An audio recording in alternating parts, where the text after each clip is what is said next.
እንዴት አምሽታችኋል ተመልካቾች የቲቪ 57 የቢዝነስ ዜና ተጀምሯል ለመረጃዎቻችን አጋር የሆነንን ኦሮሚያ ባንክን እናመሰግናለን መቅደስ እንዳለ ነኝ ኢትዮጵያ የኢኮኖሚ ዲፕሎማሲን በማጠናከር አዳዲስ የገበያ መዳረሻዎችንና የውጭ ቀጥታ ኢንቨስትመንትን ለማስፋት የጀመረቻቸው ስራዎች ፍሬያማ የሆኑ መምጣታቸውን የውጭ ጉዳይ ሚኒስቴር አስታወቀ። በሚኒስቴሩ የኢኮኖሚ ዲፕሎማሲ ዳይሬክተር ጀነራል አምባሳደር ዮሐንስ ፈንታ እንደገለጹት ኢትዮጵያ በተለያዩ ሀገራት በሚገኙ ኤምባሲዎቿ በኩል የውጭ ቀጥታ ኢንቨስትመንትን የመሳብና አዳዲስ የገበያ አማራጮችን የማስፋት ስራን እየተገበረች ትገኛለች። ሀገሪቱ በግብርና በአምራች ኢንዱስትሪ በማዕድን በኃይል በመሰረተ ልማት በዲጂታል በቱሪዝምና ሌሎችም ዘርፎች ለኢንቨስትመንት ሰፊ አማራጮች እንዳሏት አመልክተዋል። የአፍሪካ ነጻ የንግድ ቀጠና ስምምነት ኢትዮጵያ የአፍሪካን ሰፊ የገበያ ዕድል ለመጠቀም ምቹ አጋጣሚ እንደሚፈጥርላትም አምባሳደር ዮሐንስ አመልክተዋል። በሐዋሳ ልዩ የኢኮኖሚ ዞን ውስጥ የሚገኘው የጃፓኑ የሶላር አምራች ኩባንያ ቶዮ ሶላር በ47 ሚሊዮን የአሜሪካን ዶላር ተጨማሪ የማስፋፋያ ስራዎችን ለማከናወን ማቀዱን አስታወቀ። ኩባንያው ለማስፋፋያ ስራው 28000 ካሬ ሜትር መሬት እንደሚረከብም ተገልጿል። ዮዮ ሶላር በልዩ የኢኮኖሚ ዞን ውስጥ የሚገኘውን በመጀመሪያ ምዕራፍ በ60 ሚሊዮን የአሜሪካን ዶላር የተገነባውን ፋብሪካው ስራ ለማስጀመር ዝግጅት እያደረገ ይገኛል። ይህም ኩባንያው በኢትዮጵያ ያለውን አጠቃላይ ኢንቨስትመንት ወደ 110 ሚሊዮን የአሜሪካን ዶላር ከፍ እንደሚያደርገው የኢንዱስትሪ ፓርኮች ልማት ኮርፖሬሽን መረጃ ያመለክታል። ከባህር ዳር ዩኒቨርሲቲ በተመረቀበት ሙያ ተቀጥሮ ለመስራት ቢሞክርም ብዙም ውጤታማ መሆን አልቻለም። በአጋጣሚ ባገኘው የስልጠና እድል ተጠቃሚ መሆኑ ግን የራሱን የፈጠራ ስራ እንዲሰራ አስችሎታል። ወጣቱ ለመነሻ ብድር ቢበደርም ዛሬ ላይ ለሌሎችም የስራ እድል መፍጠር ችሏል። ወጣቱ ያለፈበትን መንገድ ከራሱ አንደበት አብረን እንከታተል።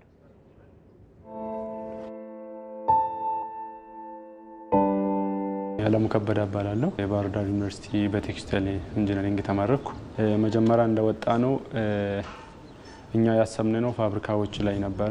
ፋብሪካዎች ደግሞ ጥሩ ደሞዝ ከፍሉም አጋጣሚ ሆኖ የራሴ ሞክር ነበርና ትንሽ የፕሮፖዛል ጽፍ ኢዲአይ ላይ ቻንስ አገኘው። ኢንተርፕረነርሺፕ ዲቨሎፕመንት ኢንስቲትዩት እና ስራና ክህሎት ሚኒስቴር እና እነሱ ከፈጣሪ ቀጥሎ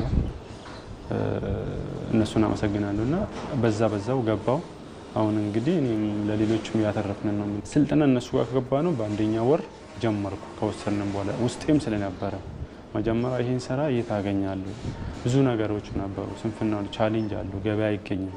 ይሄ ነገር ለምሳሌ እንዴት አይቻልም የሚባል ነገር ነበርና እንደሚቻል ግን ትሬኒንግ ላይ በደንብ ወሰድንና ኦርቢት ኢኖቬሽን ሀብ ከኢዲአይ ጋር ሆኖ ብዙ ነገር ሰጠኝ።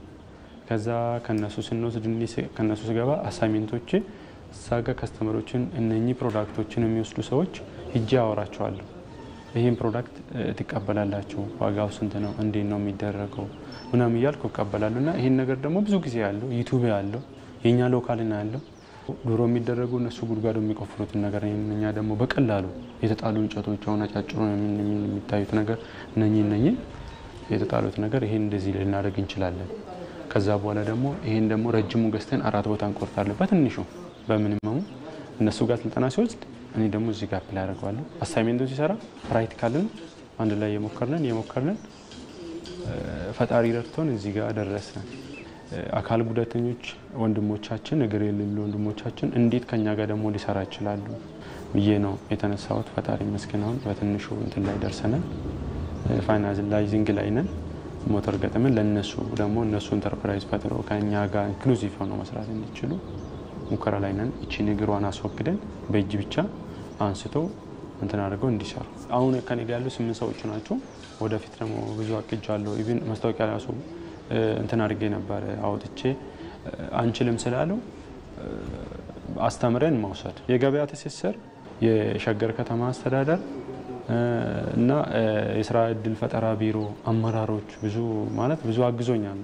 ይሄን ቤት ሙሉን አይደለም ቤት ብቻ መጥቶ ቆሞ ከኔ ጋር አግዞኝ ኢዲአይ ስልጠና እንደሰጠን በባዶ አልሸኘንም። ከዛ በፊት ግን እሱን ካገኘሁት በኋላ ተበድሬያለሁና በግል ወደ 300,000 የሚሆነው ብር ተበድሬያለሁና ተበድሬ ምናምን አድርጌ በቃ ገባንበት ወደዚህ ስራ። ያቺ ፕሪንት ያደረኩት ወረቀት ብቻ ነበር ያኔ ሲጀምር። ይሄ ነገር ለምሳሌ ማሽን የሚደረግበት የሆነ ነገር የሚደረግበት የለም። ምንድነው ቻሌንጅ ማለፍ አለባችሁ አንድ እሱ ነው ብዙ ጊዜ መስታወቂያ ላይ ብቻ ፎከስ ማድረግ የለብንም ምን ለጥፍ መስታወቂያ ላይ ለምን እኔ ማድረጋለ በተማርኩት ሙያ ላይ መፍጠር አለብኝ እኔ ፈጣሪ መስገን ዛሬ ቢዝነስ አድሚኒስትሬሽን ወስጃለሁ ቢዝነስ ፕላን በራሴ ነው የሚሰራ አሁን ጀምሬያለሁ ብዙ ማንንም አይሰራልኝ ሌሎቹን ያገዝኩ ነው ሶሻል ሚዲያ ማርኬቲንግ አለ ሊንክድኢን ፌስቡክ ቴሌግራም እንጠቀማለን በዚህ በራሴ ድርጅት ማለት ነው አለኝ የብድርና ቁጠባ ተቋማት የፋይናንስ ተደራሽነትን ቢያሰፉ ለስራ ዕድል ፈጠራ ያላቸውን አስተዋጽኦ መወጣት እንደሚችሉ የብድር ተጠቃሚዎች ተናገሩ። ተቋማቱ የቁጠባ ግንዛቤንና ባህል በማሳደግ በኩል ሚናቸው የላቀ መሆኑም ተገልጿል። አገርነሽ አየልኝ ከጊዜ በኋላ ባጋጠማቸው የጤና እክል የአካል ጉዳተኛ የሆኑት ወንድሙ ዮሐንስ የብዙሃን ቁጠባና ብድር ማህበር አባል ሲሆኑ ማህበሩ ባደረገላቸው የፋይናንስ ድጋፍ ውጤታማ መሆናቸውን ይናገራሉ። ቤተሰቦቼን በማደራጀት ይሄን ድርጅት ከፈትኩኝ። አሁን ከቤተሰቦቼ ጋር በመሆን ደግሞ ከብዙሃን ብድርና ቁጠባ በመውሰድ ከቀረጥ ነፃ በአካል ጉዳተኛ መኪና አስመጣው። ከዛን ያያችሁት መጋዘን የእንጀራ ቤቱ ተሰራ። ከዛም 300 ምናምን ሺህ ብር ስሪፌዝ የፈጀብኝ እሱንም ከነሱ ነው የወሰድኩት። እመልሳለሁ ወስዳለሁ አንጨናነቅም። የሆነ ፕሮጀክት ከጀመርኩ ያበረታቱሻል እንጂ እንደሌላው አይ ካርታ ይዘናል ወይም ሊብሬ ይዘናልና ካልከፈልክ እንሸጣለን ካልከፈልክ እንደዚህ ምናምን የሚለው ብዙም እንትን አይሉሽም። በስጋ ደዌ ህመም እንዲሁም በሌሎች ሰው ሰራሽና ተፈጥሯዊ አደጋዎች የአካል ጉዳት ያጋጠማቸውን የማህበረሰብ ክፍሎች የፋይናንስ ተደራሽ ለማድረግ የተመሰረተው ብዙሃን የቁጠባና ብድር ህብረት ስራ ማህበር በሂደት አገልግሎቱን አካታች በማድረግ እየሰራ ይገኛል። ከ17 ዓመታት በፊት ከ75 መስራች አባላት በተዋጣ 11 ሺህ ብርና ከግብረሰናይ ድርጅት ባገኘው 25 ሺህ ብር ድጋፍ ስራውን የጀመረው ማህበሩ አሁን ላይ የብዙዎችን የቁጠባ ግንዛቤ በማሳደግ ውጤታማ መሆን ችሏል ይላሉ የማህበሩ ስራ አስኪያጅ ቸሩ ገብሬ። ሲጀመር 10 ብር ነበር የሚቆጥቡት አሁን ወደ 400 ከዛም በላይ መቆጠብ ጀምረዋል 10 ብር ለመቆጠብ በጣም ያመለካከት ችግር ነበር ለመቆጠብ ማለት ነው አሁን ግን የተሻለ ቁጠባ መቆጠብ አለብኝ ብሎ የሚፎካከር አባላትን አብዝተናል ሌላ ደግሞ ተበድሮም መመለሱ ላይ ብድር ለመውሰድ ራሱ ፍራቻ ነበር እንዴ ተበድሬ የሰው ገንዘብ እንዴት አርግ ይመልሰዋል የሚል ስራም የመፍጠር ነገር በጣም ፍራቻ ነበር አሁን ግን አንዱን ካንዱ ያየ ተበድሮ ስራ ሰርቶ መመለስ ደረጃ ላይ በጣም በጥሩ ሁኔታ እየሄደ ነው በብዙሃን ብዙ ቁጥር ያላቸውን የማህበረሰብ ክፍሎች ተደራሽ ማድረግ ችለናል የሚሉት ስራ አስኪያጁ መሰል ተቋማትን ማጠናከር ከተቻለ እንደ ሀገር የፋይናንስ ተደራሽነትን ማረጋገጥ ይቻላል ይላሉ ብዙ አነስተኛ ኑሮ የሚኖሩ የነበሩት ስራ ፈተው ስራተው ይኖሩ የነበሩ ወጣቶች ስራ በመፍጠር የተሻለ ገቢ በማግኘት ቤተሰቦቻቸውንና ራሳቸው መርዳት የጀመሩበት ሁኔታ ተፈጥሯልና እንደዚህ አይነት ተቋማት እንዲመሰረቱና እንዲጠናከሩ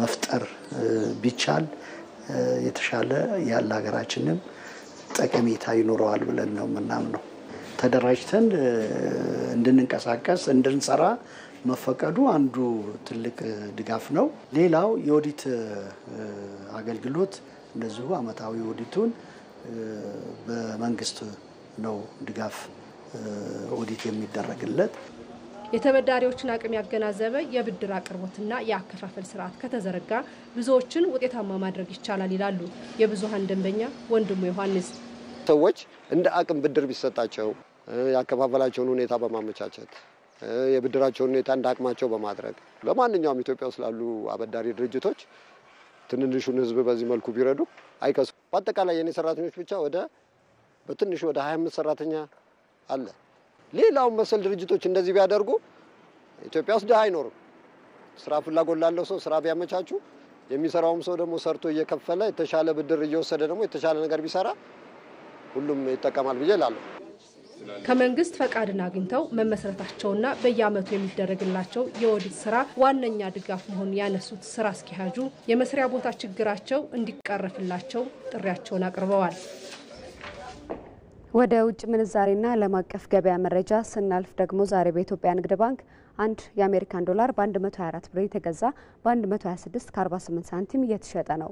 ኦሮሚያ ባንክ ደግሞ አንዱን የአሜሪካን ዶላር በ128 ብር ከ74 ሳንቲም እየገዛ በ131 ብር ከ32 ሳንቲም እየሸጠ ነው። እነዚህንና ሌሎች ዓለም አቀፍ የድፍድፍ ነዳጅና ተያያዥ የግብይት መረጃዎችን አብረን እንከታተል።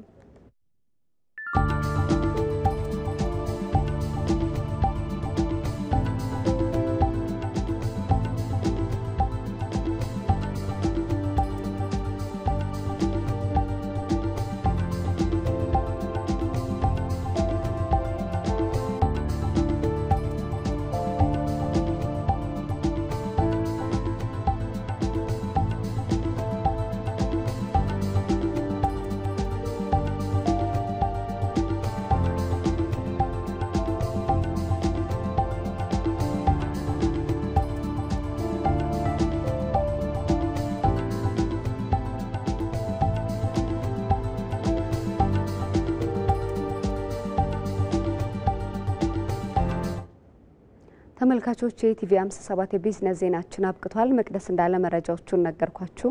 መልካም ምሽት ይሁንላችሁ።